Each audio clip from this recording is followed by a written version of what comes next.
नमस्ते। स्वागत है आप सबका डेमोक्रेटिक मंकीज पर। मैं हूं अनुज। दोस्तों, इस बार वीडियो डालने में बहुत लंबा गैप हुआ।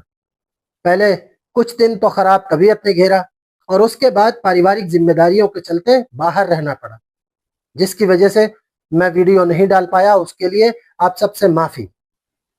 कुछ लोगों को लगा होगा कि चलो कम से कम एक सवाल पूछने वाला तो कम हुआ, पर माय डियर फ्रेंड्स, इतनी जल्दी खुश होने की जरूरत नहीं है, क्योंकि हम पूरी तरह ठीक होकर वापस आ चुके हैं।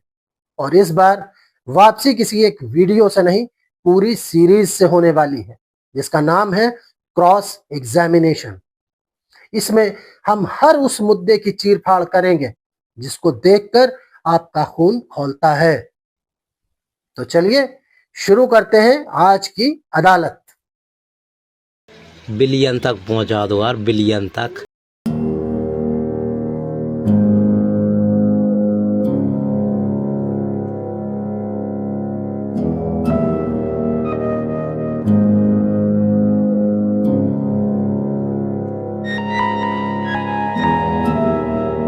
और मैं मंत्री हूँ, अभी मैंने टेक्नोलॉजी लाई है। मैं रोड देखता हूँ, मेरे चेंबर में बैठ के मीटिंग होती चलती है और मुझे एक भी गड्ढा हुआ तो दिखता है।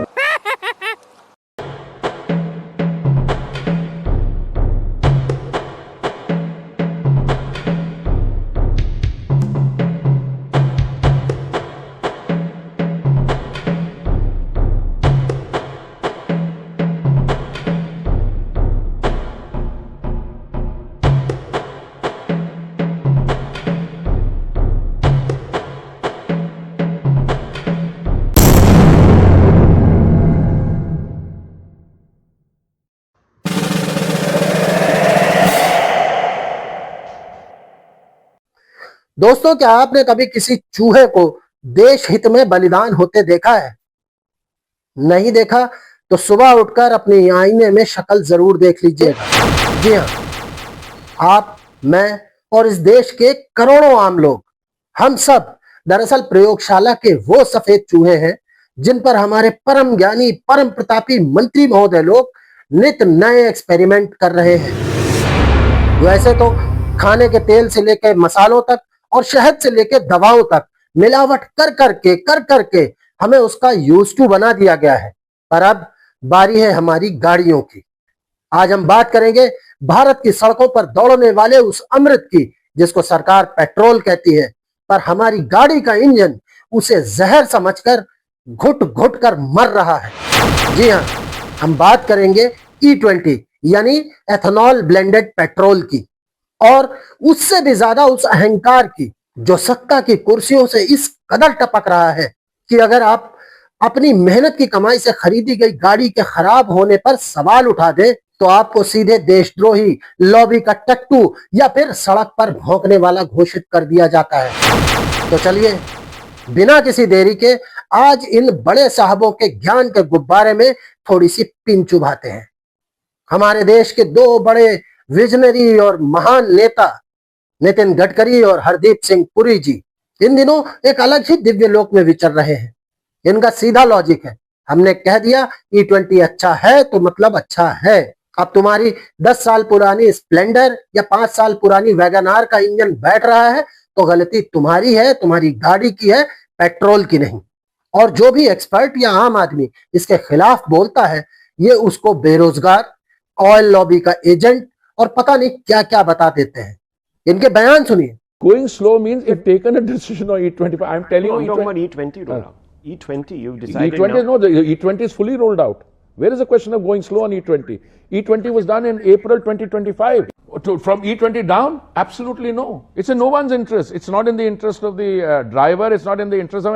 There are a couple of unemployed, failed social activists who will say, oh, we did this. Government has decided to slow down the rollout. Slow down the rollout of नहीं what? बनना चाहिए। झूठा प्रचार किया गया कि इथेनॉल से गाड़ियां खराब हो रही, ये मेरे खिलाफ ये लॉबी है जो 22 लाख करोड़ की इंपोर्ट है, उसमें इंपोर्ट करने वाले भी प्राइवेट लोग हैं और कोई पॉलिटिकल लोग हैं जो मुझे बदनाम करने के लिए जानबूझकर ये कैंपेन को स्पॉन्सर कर रहे हैं। कहते हैं जब फॉर्मूला 1 रेस कार में एथेनॉल ब्लेंडेड पेट्रोल पड़ सकता है तो तुम्हारी टुच्ची सी 2 कौड़ी की गाड़ी में क्यों नहीं पड़ सकता? वाह मंत्री जी वाह, क्या क्लासिक एग्जाम्पल दिया है आपने। कल को आप कहेंगे कि फाइटर जेट का पायलट जी सूट पहनकर आकाश में कलाबाजियां खाता है, तो दिल्ली के जैम में फंसा हुआ एक पैशन प्रो चलाने वाला आदमी भी ऑक्सीजन मास्क और सिलेंडर लगाकर अपने ऑफिस जाए। मंत्री जी, फाइटर जेट का इंजन करोड़ों का होता है, फॉर्मूला 1 रेस कार का भी इंजन बहुत महंगा होता है और सिर्फ कुछ दिनों के लिए स्पेशली एथेनॉल पे चलने के लिए बनाया जाता है। और फाइटर जेट के इंजन को मेंटेन करने के लिए देश का आम आदमी टैक्स पे करता है। और यहां एक आम आदमी अपनी मेहनत की कमाई से 70-80 हजार रुपए बचाकर एक बाइक खरीदता है, जिसमें आपकी जिद की वजह से रोज जंग लग रही है। अहंकार का लेवल अगले चैप्टर में सुनिए। पहले तो बड़े गर्व से सीना ठोक कर चैलेंज दिया जाता है कि अरे कोई एक माई का लाल गाड़ी वाला आकर दिखाए कि उसकी गाड़ी इस पेट्रोल से खराब हुई है। अब जब चैलेंज ओपन था तो तहसीन पूनावाला और कई अन्य लोगों ने इस चैलेंज को एक्सेप्ट कर लिया। उन्होंने कहा ठीक है मंत्री जी, हम कुछ ऐसे भुक्तभोगी लोगों को लेकर आपके पास आते हैं जिनकी गाड़ियां आपके इस एथेनॉल ब्लेंडेड पेट्रोल के चक्कर में रोज वर्कशॉप के चक्कर काट रही हैं। फिर क्या, मंत्री जी के पास तो टाइम ही नहीं है। मिलने की बात तो दूर छोड़िए, जब उन लोगों ने शांतिपूर्वक अपनी बात रखने के लिए कहा तो उनके सामने दिल्ली पुलिस को कर दिया गया। साले, मंत्री जी से मिलोगे? क्या गजब का सिस्टम है ना। पहले खुद ही कहो कि सबूत लाओ, और जब सबूत लेकर कोई दरवाजे पर आए तो उसे हवालात का रास्ता दिखा दो। मतलब सवाल पूछने की जरूरत मत करना, वरना लॉ एंड ऑर्डर का डंडा तैयार है। ऐसा नहीं है कि इन्हें सच पता नहीं है।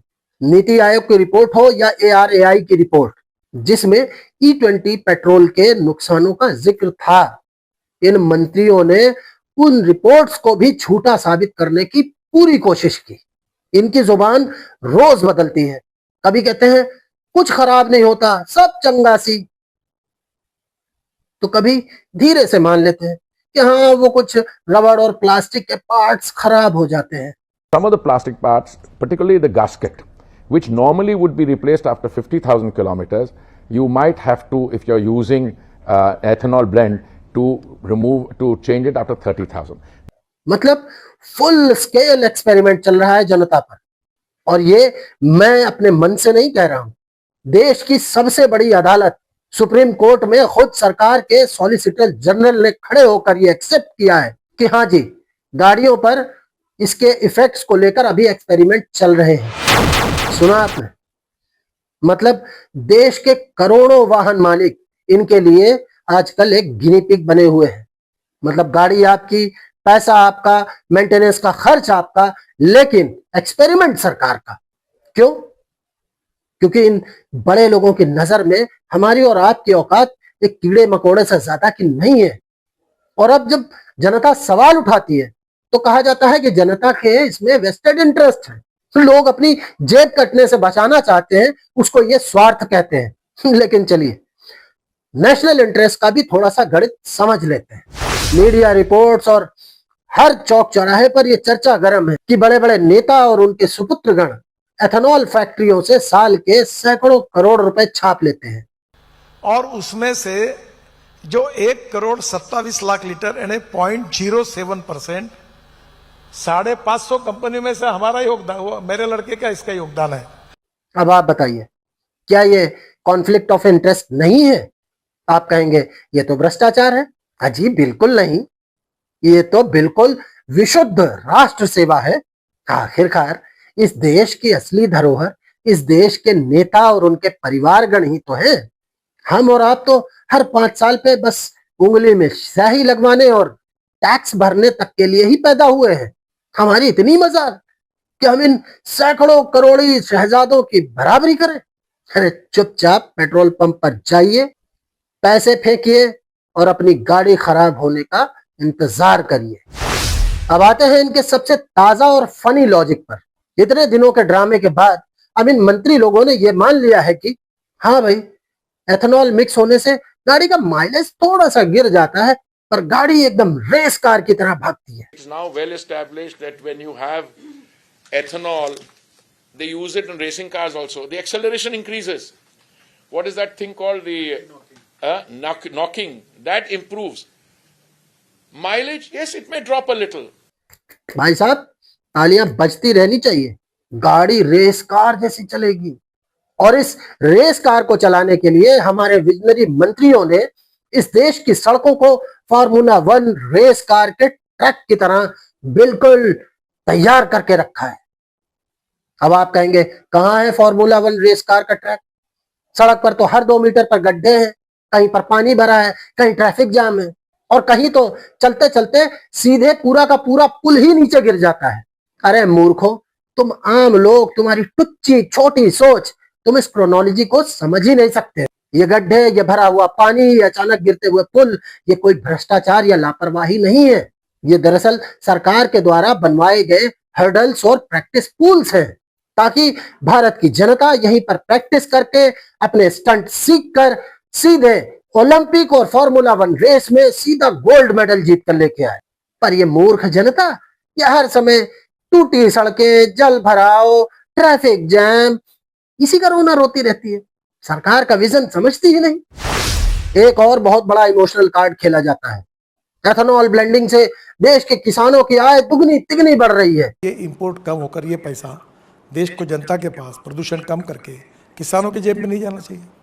क्या देश आत्मनिर्भर नहीं बनना चाहिए? सुनने में कितना अच्छा लगता है ना, लेकिन कोई इनसे जाकर ये पूछे कि एथेनॉल के नाम पर किसी भी किसान को क्या 1 रुपया भी दिया है कभी? या देश के गरीब किसान के खेत में एथेनॉल की नदी बह रही है, वो अपना गन्ना तुम्हारे पिछवाड़े में डाल के सीधा एथेनॉल निकाल कर बेच रहा है। किसान का गन्ना और मक्का तो आज भी उन्हीं मंडियों के चक्कर काटते हुए औने पौने या नॉर्मल रेट्स पर बिक रहा है। किसान से फसल खरीदी जाती है कौड़ियों के भाव में, फिर वही फसल इन्हीं माननीय नेताओं और कॉरपोरेट्स की डिस्टिलरीज और शुगर फैक्ट्रीज में जाती है। वहां बनता है एथेनॉल और निकलता है अरबों रुपए का मुनाफा। मतलब मुनाफा कमाया नेताजी के बेटे ने, फैक्ट्रियों ने, लेकिन क्रेडिट डाल दिया गरीब बेचारे किसान के खाते में। वाह जी वाह, क्या जादुई छड़ी है ये। किसान आज भी कर्ज में डूबा है और आज भी आत्महत्या कर रहा है, और नेताजी के चिराग साल के सैकड़ों करोड़ रुपए कमाकर आज भी किसान हितैषी बने हैं। आखिरी ब्रह्मास्त्र फेंकते हुए ये कहते हैं कि एथेनॉल मिलाने से कच्चे तेल का इंपोर्ट कम हुआ है, जिससे देश का विदेशी मुद्रा भंडार बचा हुआ है, और जो इस पर सवाल उठा रहा है वो देशद्रोही है। तो चलिए इस तथाकथित देशद्रोही आम आदमी के दिमाग से एक सीधा सा मैथ का सवाल पूछते हैं। जब एथेनॉल मिलाने से गाड़ी का माइलेज गिर गया, तो गाड़ी को उतनी ही दूरी तय करने के लिए ज्यादा लीटर तेल पीना पड़ेगा, यानी घूम फिरकर पेट्रोल की खपत तो उतनी ही रही। तो तेल का इंपोर्ट कम कैसे हुआ? ऊपर से मजेदार बात यह है कि सरकार एथेनॉल की कमी को पूरा करने के लिए इंडस्ट्रियल एथेनॉल को विदेशों से, स्पेशली अमेरिका से इंपोर्ट कर रही है। यानी पहले सिर्फ कच्चा तेल ही आता था, अब तेल के साथ साथ एथेनॉल भी इंपोर्ट किया जा रहा है, और डॉलर तो दोनों में बाहर जा रहे हैं। तो फिर फॉरेक्स रिजर्व बचा कैसे? खैर, इसमें भी कोई ना कोई जादुई थ्योरी होगी जरूर, जो हम जैसे मंद बुद्धि आम आदमियों की समझ में आने वाली नहीं है। हाँ, अगर किसी भक्त या चमचे के पास इस विषय पर थोड़ा बहुत ज्ञान हो, तो इस मूर्ख आम आदमी के मुंह पर यह ज्ञान जरूर फेंक के मारे। कुछ सीधे साधे दिखने वाले मामूली आम लोग आज ये कह रहे हैं कि सरकार का घमंड 7वें आसमान पर पहुंच गया है, वो जनता की परेशानियां नहीं सुनना चाहती। तो मैं उन भोले भाले कीड़े मकोड़ों को समझा दूं, भाई वो सरकार है, मंत्री है, शासक है वो, और तुम टैक्स भरने वाले मामूली कीड़े मकोड़े हो। तुम्हारी इतनी औकात कि तुम उनसे प्रश्न पूछोगे, और ज्यादा चू चपड़ की ना तो 1 मिनट लगेगा, चैनल भी बंद करा दिया जाएगा और यूट्यूब से वीडियो भी डिलीट करवा दी जाएगी। और ऊपर से देशद्रोह का ऐसा मुकदमा ठोकेंगे ना कि पुलिस के पट्टे खाते खाते आने वाली 3 पीढ़ियां बोलना भूल जाएंगी। अब भूल गए क्या दुनिया भर की फ्रीबीज, मुफ्त का राशन और जो रेवड़ियां तुमको किस लिए दी जा रही हैं? इसलिए ना ताकि पेट भरा रहे, मुंह बंद रहे और रीढ़ की हड्डी कभी सीधी ना हो। चुपचाप जो मिल रहा है वो खाओ, एथेनॉल वाला पेट्रोल डलाओ और इंजन सीज होने पर भारत माता की जय के नारे लगाओ। तो दोस्तों, आप देख रहे थे डेमोक्रेटिक मंकीज की इस नई सीरीज का ये पहला वीडियो जिसका नाम है क्रॉस एग्जामिनेशन। अगर रीढ़ की हड्डी में थोड़ा सा भी कैल्शियम बाकी है और किसी नेता या पार्टी की चप्पल चाटने की आदत ना हो, यानी सच सुनने और बोलने की हिम्मत हो, तो चैनल को जरूर सब्सक्राइब करिएगा और वीडियो को शेयर भी करिएगा। मिलते हैं अगले एपिसोड में और करेंगे किसी और बड़े साहब या साहबाइन की बकलोली का क्रॉस एग्जामिनेशन।